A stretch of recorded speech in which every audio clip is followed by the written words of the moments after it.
What's going on, y'all? What it is. So before we get started, I do want to let you guys know that this video is going to be super short. I wasn't even going to do a video today, but I got this stunning email and I want to share it with you guys. Now, this email comes from a former celebrity publicist. How do I know? I checked and I verified. Now, the details within this email are explosive to say the least. And before we get deep into it, I just want to say up front that the information that I'm about to convey to you is all alleged. I was not there. I cannot prove that these events took place. I'm also going to be paraphrasing a lot while reading this because this is a dignified platform, all right?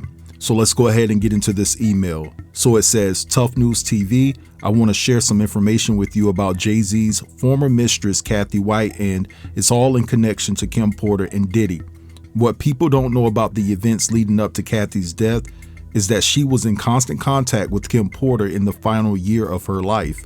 Kathy provided Kim with evidence of threatening emails and text messages sent from a third party. Jay always covered his tracks well, so there couldn't be a definitive connection that led back to him.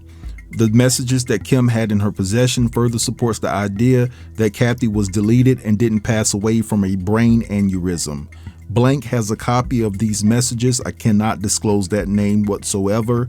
Voice recordings and 3 other phones that belonged to Kim that revealed threatening messages that were sent to Kathy. There were messages that informed Kathy that if she didn't terminate the seed, that she will never work in the industry again and that she needed to watch her every step moving forward.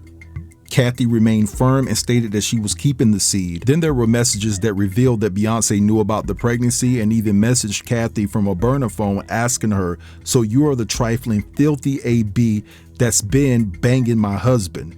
We will see how long you last." When Kathy tried to call the number back, the phone would just click and then make the sound of a home phone that had been left off the hook. The number was traced back to France. Kim met Kathy in person twice that I can confirm, but they could never meet at Kim's house due to the heavy presence of surveillance, and Puff could find out because of his access to the cameras. Puff contacted Kathy and tried to get her to meet with him to discuss what's going on with her and Jay, but she declined because she feared for her life.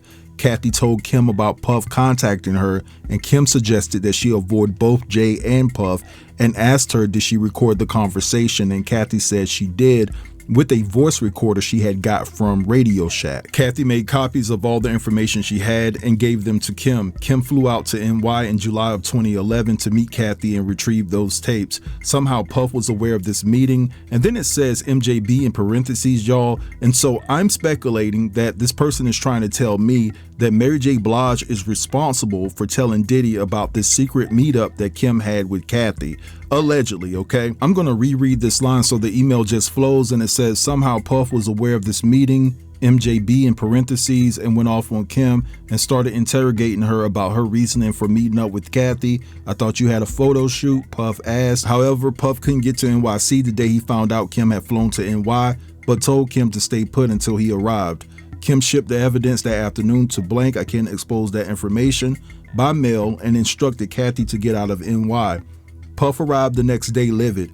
I can't confirm what was said or what went down when Puff met Kim, but Kathy ended up passing away a couple of months later after she made the bold decision to try and go public, exposing her relationship with Jay and that she was pregnant. Don't expect Kathy's so-called friend to acknowledge the truth because she will always protect Jay because she banged him too, gave her hush money, and signed an NDA. Kathy even had receipts showcasing who she is adamant that it was Jay, sending messages that said, "Do you want to do this the legal way or do I need to use a clothes hanger?"